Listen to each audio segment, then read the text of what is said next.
pengaturan hukum dalam kodifikasi, yaitu KUHP dan KUHD. Dan yang kedua, pengaturan hukum di luar kodifikasi, ada Undang-Undang Nomor 8 Tahun 95 tentang pasar modal dan Undang-Undang Nomor 8 Tahun 97 tentang dokumen perusahaan.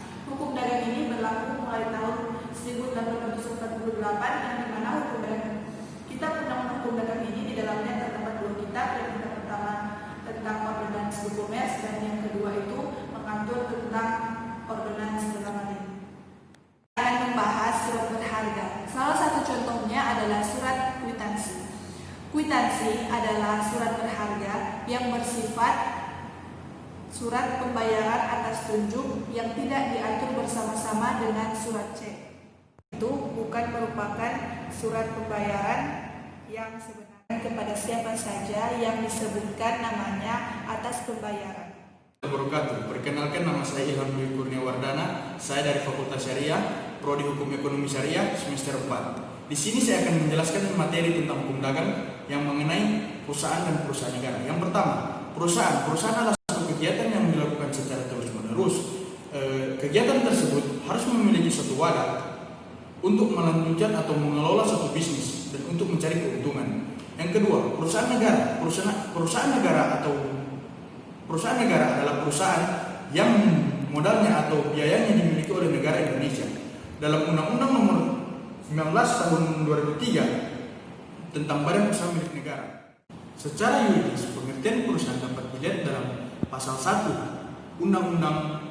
pasal 1 huruf B Undang-Undang Nomor 3 Tahun 1982 yang berbunyi tentang perusahaan yang bersifat perusahaan adalah suatu kegiatan yang bersifat yang menjalankan suatu jenis usaha yang bersifat tetap terus-menerus dan didirikan, bekerja serta berkedudukan wilayah dalam satu negara. Adapun bentuk-bentuk perusahaan atau persekutuan yang bisa dilihat dari yang pertama perseroan firma, dan yang kedua perseroan komanditer, yang ketiga perseroan terbatas. Terima kasih. Assalamualaikum warahmatullahi wabarakatuh. Perkenalkan, nama saya Samudra Efik Putra Rahman. Saya dari Fakultas Syariah, Prodi Hukum Ekonomi Syariah semester 4. Di sini saya akan memaparkan tentang mata kuliah hukum dagang, tentang perusahaan dan perusahaan negara. Yang pertama, perusahaan. Perusahaan merupakan suatu kegiatan yang dilakukan secara terus-menerus untuk mendapatkan keuntungan. Nah, dari mana untuk mendapatkan suatu keuntungan tersebut?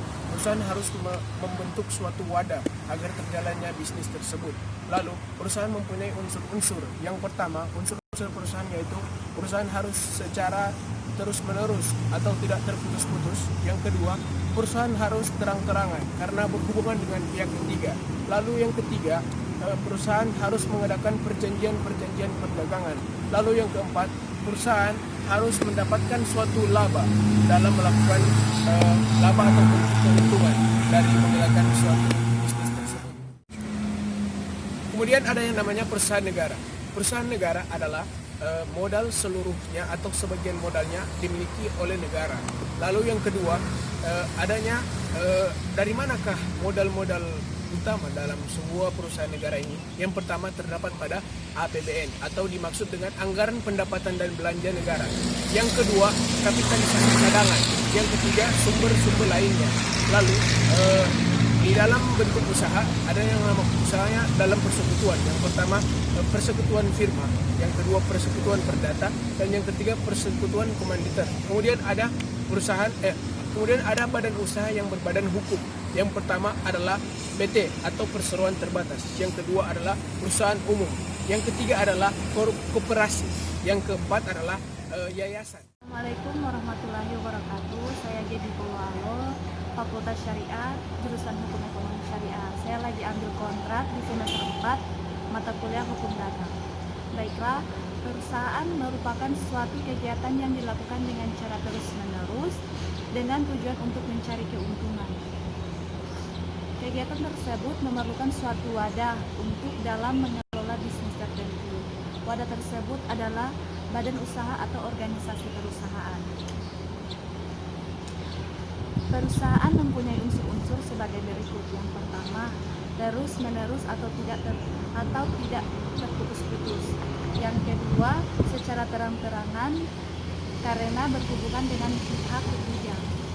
Yang ketiga, dalam kualitas tertentu karena dalam lapangan perniagaan. Yang keempat, menyerahkan barang-barang. Yang kelima, mengadakan perjanjian-perjanjian perdagangan. Yang keenam, harus bermaksud memperoleh laba. Nah, jadi perusahaan negara adalah perusahaan yang modal seluruhnya milik negara Indonesia. Menurut Undang-Undang Nomor 19 Tahun 2003 tentang Badan Usaha milik Negara, yang dimaksud BUMN adalah badan usaha yang seluruh atau sebagian dimiliki oleh negara melalui peraturan secara langsung yang berasal dari kekayaan negara yang dipisahkan. Nah, perusahaan perseorangan adalah perusahaan yang dilakukan oleh satu orang pengusaha. Lalu bentuk-bentuk perusahaan atau persekutuan dapat berupa perseroan firma, perseroan komanditer, atau perseroan terbatas. Assalamualaikum warahmatullahi wabarakatuh. Perkenalkan, nama saya Misnawati Tahirun. Saya dari Prodi Hukum Ekonomi Syariah semester 4. Di sini saya akan memaparkan mengenai perusahaan dan perusahaan negara. Perusahaan dalam Kamus Bahasa Indonesia itu kegiatan yang dilakukan dengan peralatan atau dengan cara-cara teratur dengan bertujuan untuk mencari keuntungan dengan menghasilkan sesuatu, mengelola dan membuat barang-barang dagang dan memberikan jasa dan sebagainya. Kemudian dalam Kamus Hukum Ekonomi Elips, istilah perusahaan disebut dengan company, yang artinya perseroan atau persekutuan, yaitu kerjasama yang dilakukan untuk mencari keuntungan. Kemudian perusahaan yang diatur oleh KUH Perdata dan KUH Dagang, dan di luar KUH Perdata dan KUH Dagang sebagian besar perusahaan yang ada bentuk asalnya adalah perkumpulan dalam arti luas, yakni tidak mempunyai kepribadian tersendiri dengan memiliki 4 unsur. Yang pertama ada kerjasama, yang pertama ada kepentingan bersama, kemudian ada yang kedua ada kehendak bersama, kemudian yang ketiga tujuan bersama, dan keempat ada kerjasama. Kemudian perusahaan yang diatur dalam KUH Perdata dan KUH Pidana, yang di dalamnya diatur oleh 2 hukum tersebut. Yang pertama ada persekutuan perdata, itu diatur dalam pasal 16-18 sampai pasal 16-52 KUH Perdata. Kemudian yang kedua ada persekutuan firma, itu diatur dalam pasal 16-18 sampai pasal 16-52 KUH Perdata dan pasal 16 sampai pasal 35 KUH Dagang. Kemudian yang ketiga itu ada persekutuan komanditer, itu diatur dalam pasal 16 sampai pasal 18 sampai pasal 16-18 sampai pada pasal 16-52 KUH Perdata dan pasal 16 sampai pasal 35 KUH Dagang. Kemudian yang keempat ada perseroan terbatas. Ini diatur dalam pasal 35 sampai pasal 56 KUH Dagang dan dalam Undang-Undang Nomor 40 Tahun 2007. Kemudian yang terakhir ada perkumpulan saling mengganggu atau asuransi. Ini diatur dalam pasal 246 sampai pada pasal 286 KUH Dagang dan diatur dalam Undang-Undang Nomor 40 Tahun 2014. Adapun perusahaan yang tidak diatur dalam KUH Perdata dan KUH Dagang itu terdiri dari yang pertama itu perusahaan dagang atau perusahaan perorangan. Perusahaan ini tidak diatur dalam perusahaan dagang. Perusahaan ini tidak diatur dalam dalam KUH Perdata dan KUH Dagang. Akan tetapi jenis perusahaan ini dalam masyarakat diakui dan banyak berdiri. Kemudian yang kedua itu ada koperasi, di mana badan usaha yang beranggotakan orang-orang atau badan hukum koperasi yang kegiatannya berdasarkan prinsip koperasi dengan gerakan ekonomi rakyat yang berdasarkan asas kekeluargaan.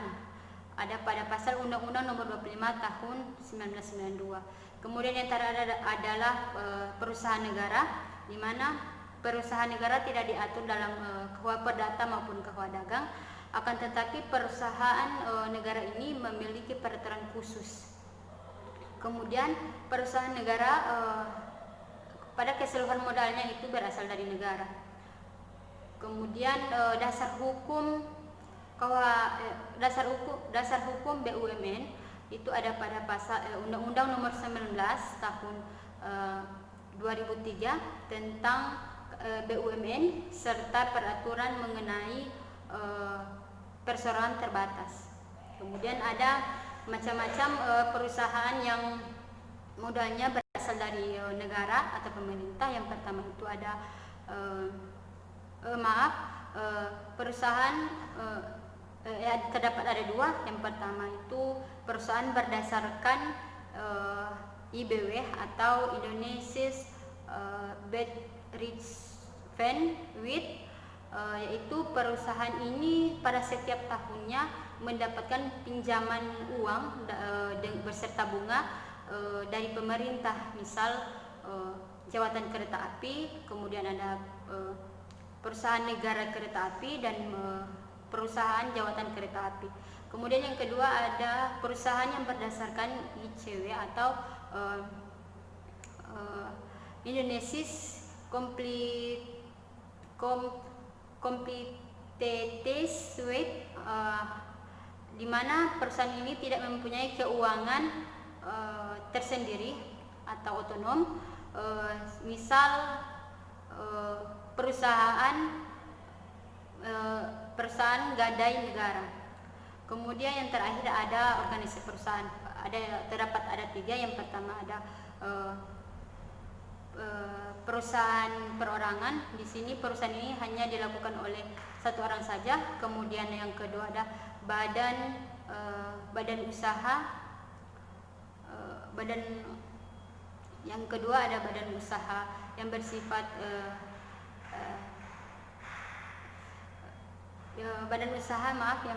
badan usaha yang bersifat persekutuan, yaitu yang pertama persekutuan perdata, kemudian ada persekutuan firma, kemudian yang ketiga ada persekutuan komuniter. Kemudian yang terakhir ada badan usaha yang berbadan hukum. Yang pertama ada perseroan terbatas, kemudian ada koperasi, kemudian ada perusahaan umum, kemudian ada perusahaan daerah, dan terakhir ada yayasan. Sekian, terima kasih.